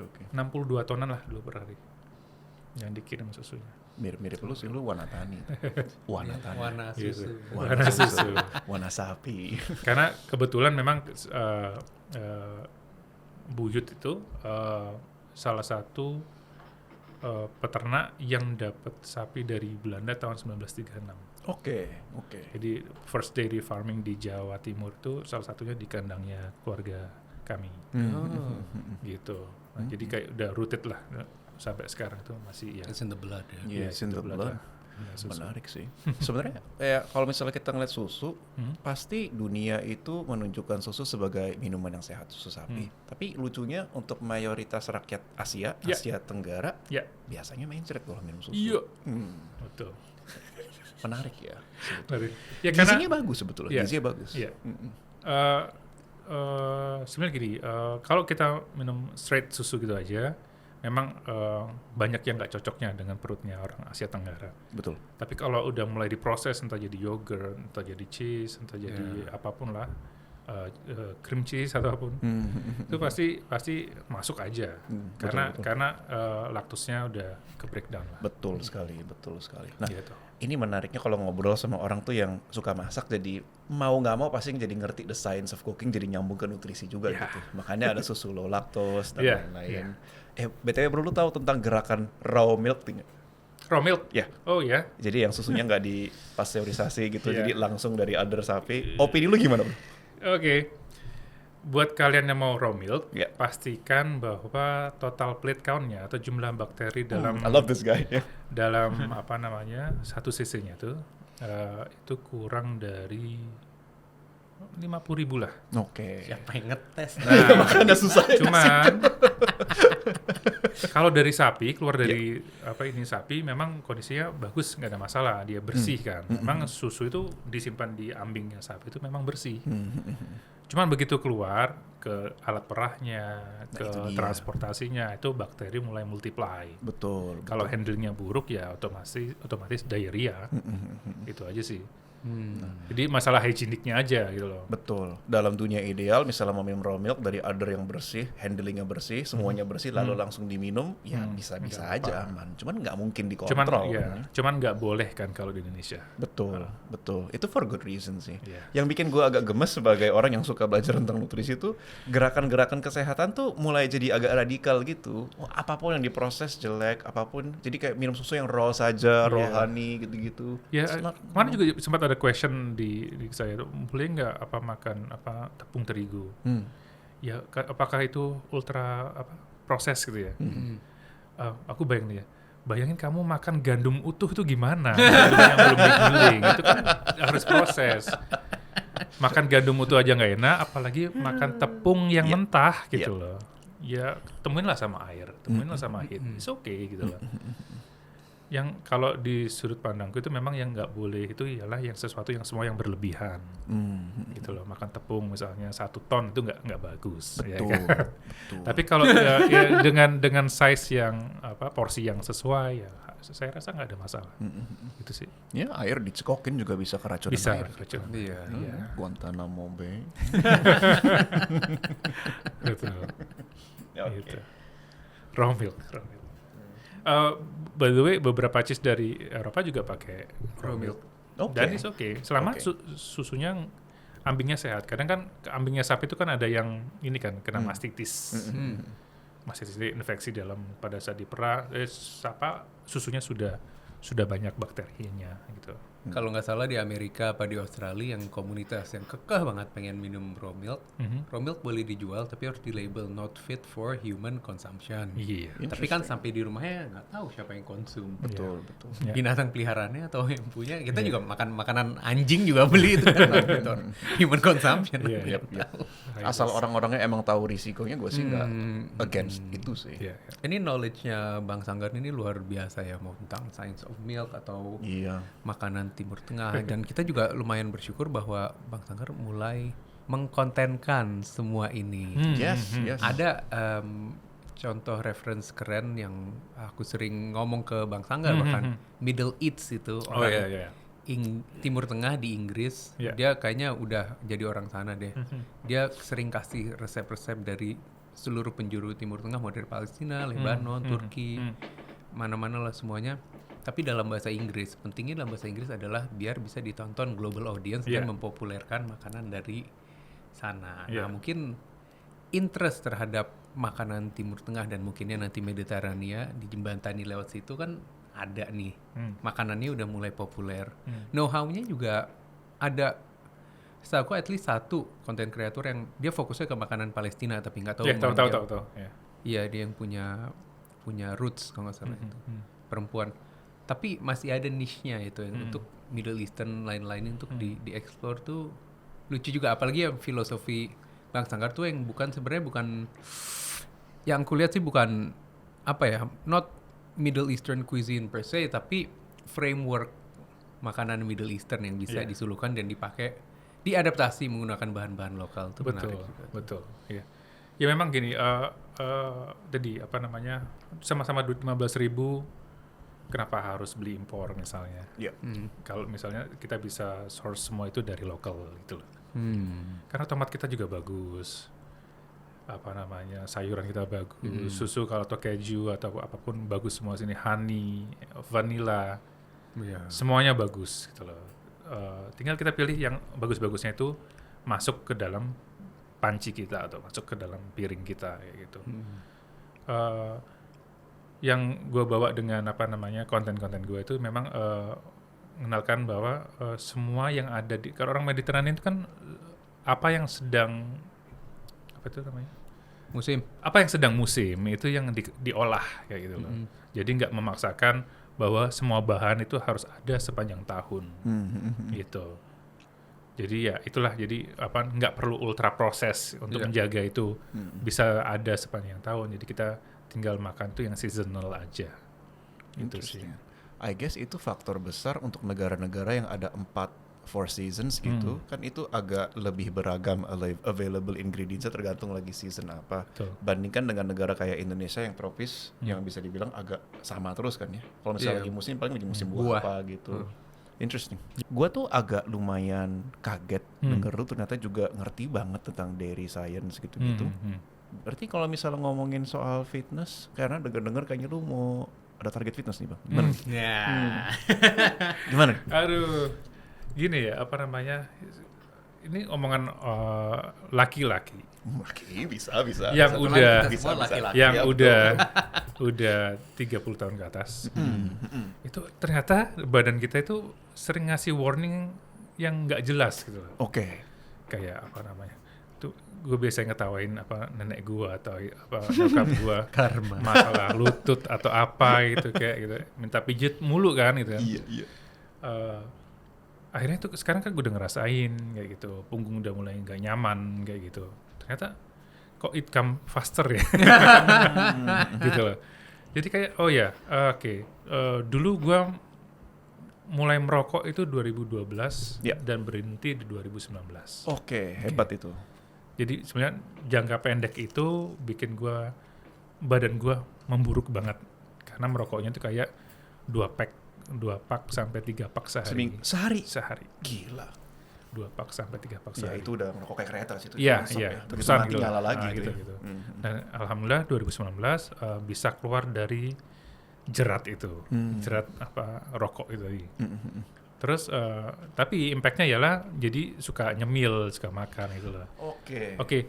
Sekarang dari 2019 sampai sekarang nafas gue udah lebih bagus nih. Oke. Saya nafas lebih bagus, bangun tidur nggak pusing kayak gitu. Nah sekarang tinggal apa yang bisa gue perbaiki lagi buat badan gue. Yang pasti salah satunya ialah overweight itu juga bikin sendi-sendi kita sakit gitu kan. Betul. Terus habis itu nafas juga terhambat kayak gitu. Terus pikiran jadi nggak lancar kayak gitu. Iya. Jadi intinya tuh pengen menurunkan berat badan Oke. in a healthy way. Oke. Yang intinya merubah kebiasaan burukku menjadi kebiasaan yang baik. Gitu. Oke, mantap. Jujur, cara gua ngelihat fitness, gua nggak tahu kalau lu tapi cara gua ngelihat fitness zaman dulu sama sekarang tuh emang beda banget sih. Kalau dulu gua tuh cuma pengen badan keren aja, udah. Nah tapi sekarang semakin tua, yang gua pengen cari itu juga sama persis kayak lu bro. Definisi badan keren, badan sehat gua sekarang tuh udah umur 50, 60, 70 tapi masih bisa daki gunung, masih bisa gendong cucu, lututnya nggak ada masalah, bisa jongkok, bisa main, bisa hidup lah gitu. Apa gunanya kita udah pensiun, tapi nggak bisa jalan-jalan, nggak bisa enjoy life gitu. So kalau misalnya gue mau banget ngebantu bikin program fitness, nutrisi. Gara-gara gue yakin lo udah ngerti kayak tentang cell count, bacteria count dalam raw milk gitu. Kalau itu konsep yang kompleks. Nutrisi untuk simpelnya kayak gini tuh jujur gampang. Oh ya? Karena harus ngomongin kalori doang. Jujur, kalori dan mungkin protein juga deh gitu. Prinsip kalori udah ngerti belum bro? Iya, dulu gini. Gue biasanya kalau bikin roti ada yang namanya baker percentage, ya kan, untuk menghitung formulasi gitu lah. Yeah. Tapi begitu gue kerja di sapi, gue bikin formulasi untuk pakannya sapi. Gue pakai baker percentage. Oke. Untuk alat hitungnya aja, mudah kan. Tapi itu untuk memproduksi beberapa satu hari sapi ini targetkan misalnya 15 liter susu atau 20 liter susu. Berapa kalori yang harus serap oleh sapi ini, protein berapa, kalsium, semua sampai mineralsnya, micro mineralsnya pun juga dihitung semua. Jadi begitu ini dimasukkan ke mulutnya sapi dengan kondisi yang sesuai dengan kenyamanan sapi itu untuk hidup, maka susunya keluarlah sesuai dengan itu. Itu juga gue pernah alamin gitu loh. Oke.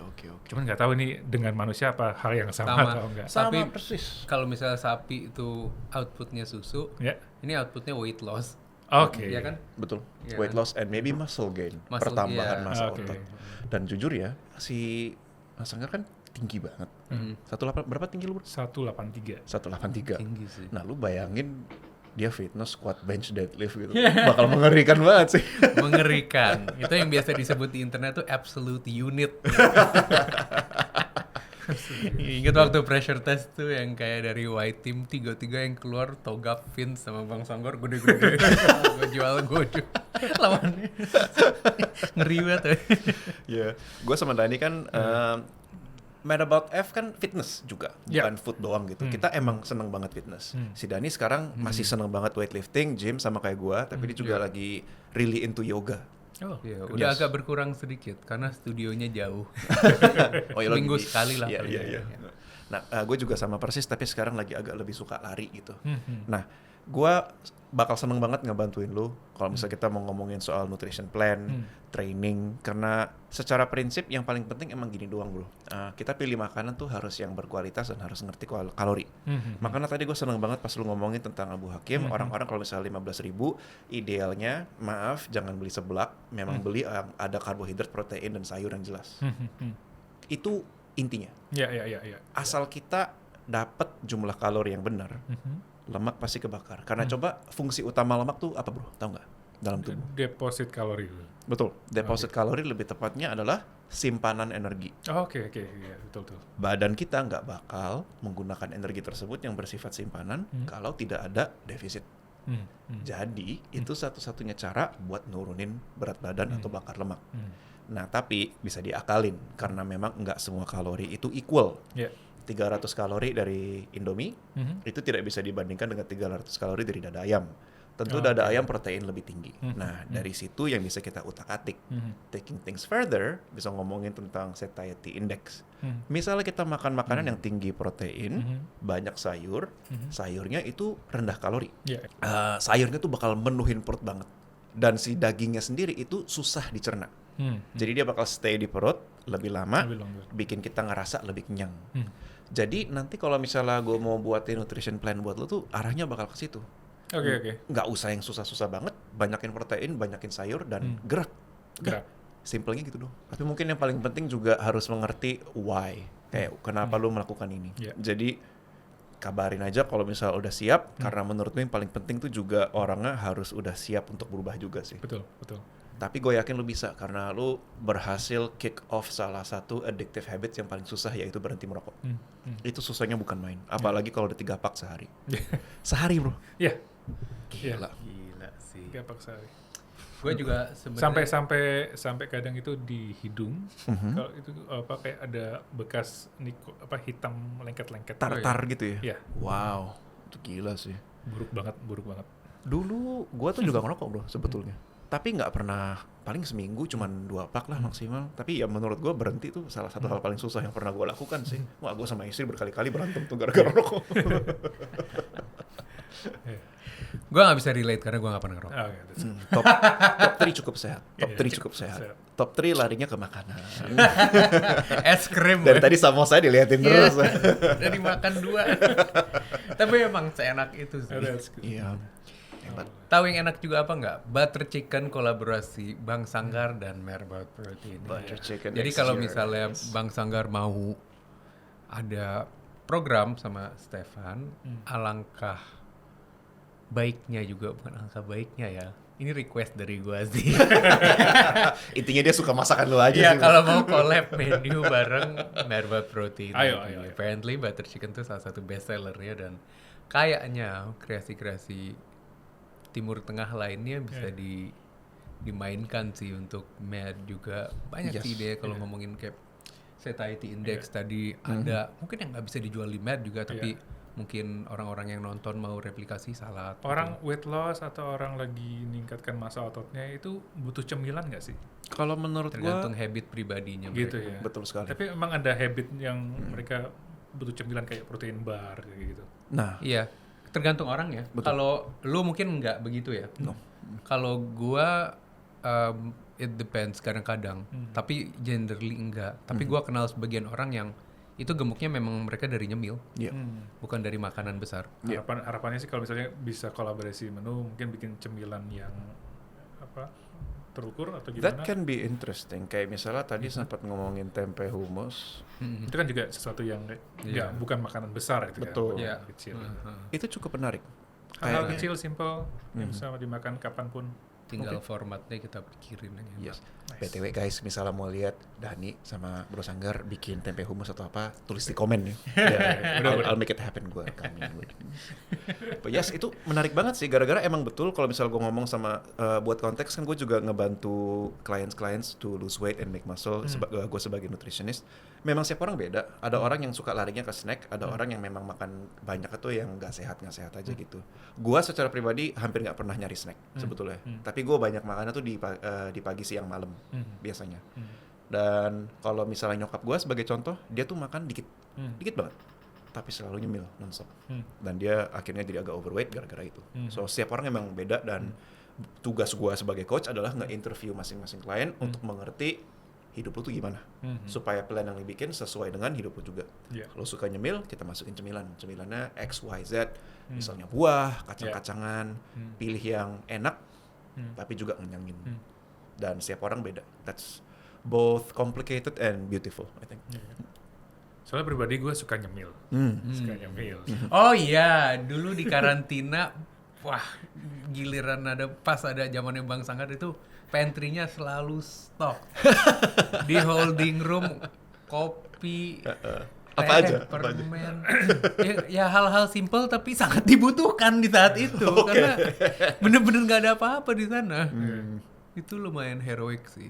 Nah itu bagian dari kebapaannya juga. Betul. Maksud gue kalau ada cemilan buat kita lose weight tapi masih bisa nyemil kan juga seru gitu. Apalagi kalau di Metabat Protein entah banyak masakan India, masakan Levantine. Itu ada cemilan-cemilan yang sebenarnya proteinnya tinggi dan low kalori gitu, itu juga banyak deh gitu. Entah dal atau apa kayak gitu. Iya, itu bisa Yang bisa dikembangkan di Metabat Protein.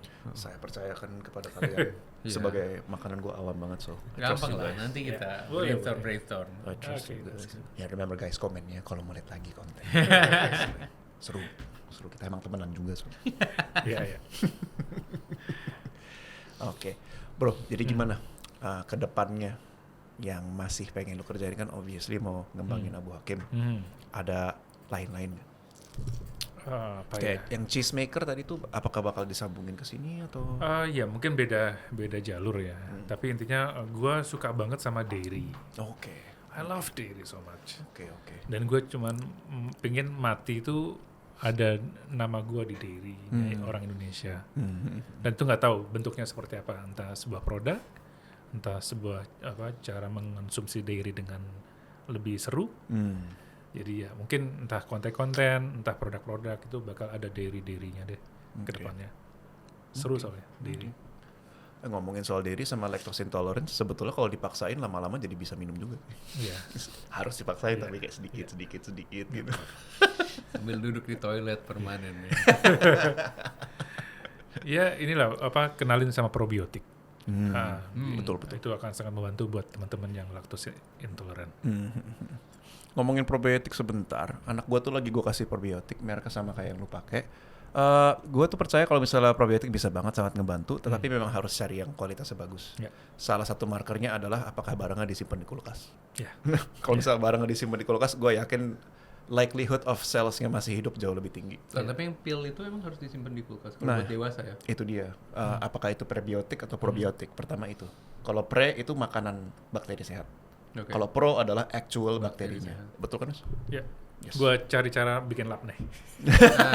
Itu juga dari Greek yogurt kan sebenarnya. Baru jadi lap nih. Dan itu bisa dikonsumsi oleh orang Indonesia lah. Boleh tolong jelasin buat yang awam, what is lap nih? Lap nih itu gini. Jadi kalau kita minum yogurt, kalau kita makan yogurt itu kan ada yang belum tersaring, jadi masih ada whey-nya di situ. Nah itu disaring lagi jadilah Greek yogurt. Nah Greek yogurt diintroduce dengan garam sedikit untuk memudahkan airnya keluar lagi. Itu jadi lapnya. Jadi jadinya kayak cheese spread gitu. Oh, that's interesting. Jadi abis dimasukin garam kan cairnya keluar. Ya, keluar. Cairnya dibuang lagi berarti. Cairnya disisihkan. Kalau kan untuk whey powder kan orang-orang biasanya. Oke. Nah ini baru jadi cheese spread yang super healthy sih menurut gue. Wow, oke. Proteinnya tinggi banget pasti. Karena itu Greek yogurt yang airnya dikurangin lagi kan. Mad about lap nih. Gue dulu juga pada zamannya di Salatiga pernah menjadi produsen yogurt sebenarnya. Jadi gue starternya yang gue pakai adalah kefir. Kefir ya. Dari kefir ambil sedikit, masukin ke susu yang udah dipasteurisasi, kita dapat yogurt. Biasanya orang yogurt dari yogurt itu bisa 7 kali. Jadi yogurt kan. Kalau misalnya yang pakai kefir, yang dari kefir itu gue udah nyoba sampai ke 20 tuh masih jadi. Gue nggak tahu itu apa bedanya dan gue nggak tahu kenapa semua orang nggak melakukan ini. Kalau buat bikin yogurt dan yogurtnya enak gitu. Enak banget pasti. Jadi itu kalau di strain lagi 2 kali Pertama cuma buat ngurangin whey yang initial ya, sampai jadi Greek dikasih garam, diserahin lagi jadi labne ya. Jadi labne. Menarik sih itu. Nah itu bagus juga tuh, misalnya kita bikin video, Bikin. Oke. bikin yogurt, Bikin tapi lah. banyak nunggu tapi Iya, ya. harus dibiarin sehari gitu ya. Dia 2 hari lah bikinnya. Productionnya harus agak sabar. Ada banyak ide-ide video untuk Bang Sanggar, Middle Eastern salad, bahkan dish dari daging mentah ini. Gue Iya. konsepkan, ini banyak yang seru Iya. yang bisa dilakuin bareng ini. Iya. Let's do that. Ayo. Gue mau tanya, ini ada a couple rounds of quick fire questions. Jawab secepat mungkin, nggak boleh mikir, oke? Oke. Gue mikir lagi. Oke. Hey, bro, favorite dish lu apa? Cheese. Cheese. Iya. Waktu ikut MasterChef, challenge yang paling lu nggak suka apa? Ini usus. Usus. Ya. Itu malah yang dia paling suka ya. Usus. Oke. Best gallery memory waktu di MasterChef. Oh, bikin ice cream yang enak banget itu, tapi ada bikin pastry-nya itu yang ini, yang apa ya? Besar banget, masif gitu deh. Oke. Iya.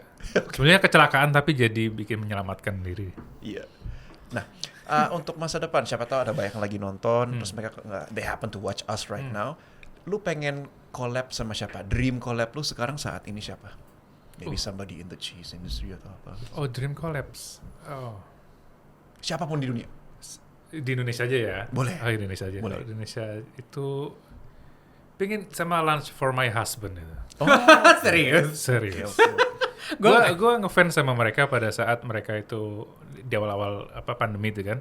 Bikin tuh, wah ini seru banget. Jadi banyak inspirasi juga dari mereka. Enak banget sih. Seru sih. Bang, Definitely. Yor, Ya. kalian ada kemungkinan nonton ini, nonton paling nggak 5 menit terakhirnya dan dengarkan ya. Gitu sih. Seru aja sih pasti. Iya. Nice. Awesome people. Iya. Okay. Now, okay guys, thank you so much for watching Mad About F with special guest Chef Sanggar. Bro, apakah ada closing statement mungkin buat yang nonton-nonton? Kalau ada rasa takut, datangin aja rasa takut itu. Okay, I like that. Dah, itu aja. I like that. Nah, terus kalau mau follow lu di mana, bro? Kalau di sekarang ada sebutkan semua. sanggar.mci12 itu at Instagram. Iya di Instagram itu. Kalau bisnisnya? Bisnisnya at abuhakim.id. Oke. Oke, mantap. Don't worry guys, semuanya bakal ada di deskripsi. Once again, thank you so much udah nonton Mad About F dan kita will be back. Ciao.